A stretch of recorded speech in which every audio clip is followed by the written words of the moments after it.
মহান আল্লাহ তাআলা ও পবিত্র আল কুরআন নিয়ে অশালীন কটূক্তি করায় ভণ্ড বাউল আবুল সরকারের সর্বোচ্চ শাস্তির দাবিতে নড়াইলের লোহাগড়ার দিঘলিয়ায় বিক্ষোভ মিছিল ও প্রতিবাদ সমাবেশ অনুষ্ঠিত হয়েছে।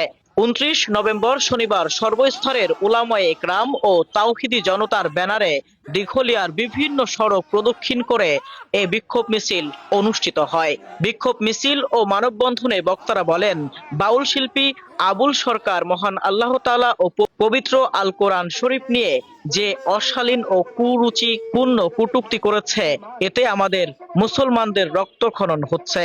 আমরা বর্তমান সরকারের কাছে বাউল আবুল সরকারের সর্বোচ্চ শাস্তি ফাঁসির দাবি করছি, না হয় আরো বৃহত্তর আন্দোলন গড়ে তোলা হবে বলেও হুঁশিয়ারি দেন তারা। আপনারা সবাই অবগত আছেন যে আমাদের দেশে এক এক সময় এক একজন আল্লাহ এবং তার রাসূলকে নিয়ে, আল্লাহর কোরআনকে নিয়ে অবমাননা করে, কটূক্তিমূলক কথা বলে। তো আপনারা সবাই জানেন যে আবুল সরকার নামে এক বাউল শিল্পী, সে নাস্তিক, সে সম্প্রতি আল্লাহকে নিয়ে কুরুচিপূর্ণ কথা বলেছে। তো এটার প্রতিবাদ আমাদের সবারই করা উচিত, কিন্তু কেউই করে না, এদের কোনো শাস্তিই হয় না। এই দেশে 90% মুসলমানের দেশে এরা এই সাহসটা কিভাবে পায়? তো আমি একজন ক্ষুদ্র মানুষ, তো আমি চাই বা দেশবাসী চাই যে তাদের সর্বোচ্চ বিচার হোক, তাদের জন্য গ্রেপ্তার পর্যন্ত সীমাবদ্ধ না রাখা হয়। তো আমরা দিঘলিয়াবাসী আজকে এখানে আসছি তাদের বিচারের দাবিতে। তো আমরা এখান থেকে একটা দাবি জানাইছি যে তাদের সর্বোচ্চ বিচার যেন হয়, শুধু গ্রেপ্তারের জন্য সীমাবদ্ধ না রাখা হয়, যাতে নেক্সট টাইমে এরকম দুঃসাহস কেউ আর না দেখায় এই বাংলার জমিনে, এটাই আমরা চাই।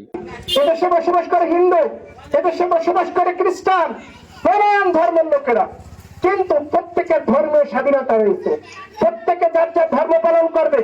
ইসলাম এই রাইট দেয় নাই আমাকে, ইসলাম এই অধিকার দেয় নাই, নবী মানুষকে এই অধিকার, আমাদের এই অধিকার নাই যে অন্য কোনো ধর্ম নিয়ে হেয় করা।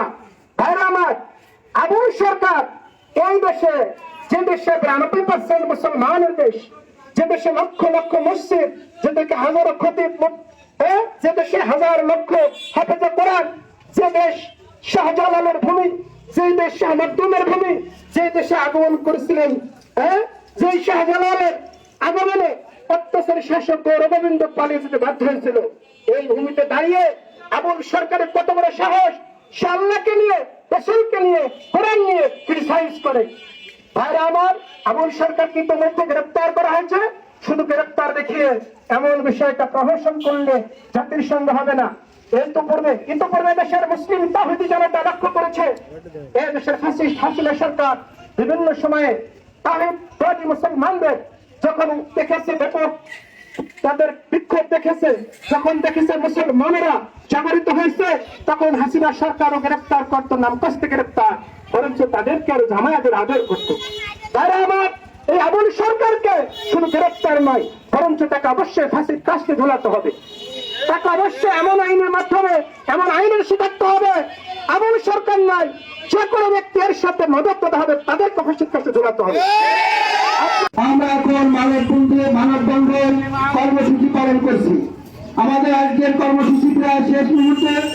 আপনারা যারা আজকের এই কর্মসূচিতে অংশগ্রহণ করেছেন, ইমানের দাবিতে ইমানের পরিচয় দিয়েছেন, আপনাদের সকলকে ধন্যবাদ। আল্লাহ রাব্বুল আলামিন আপনাদের সকলকে পরিপূর্ণ সাফা এবং খায়ের দান করুন, আমিন।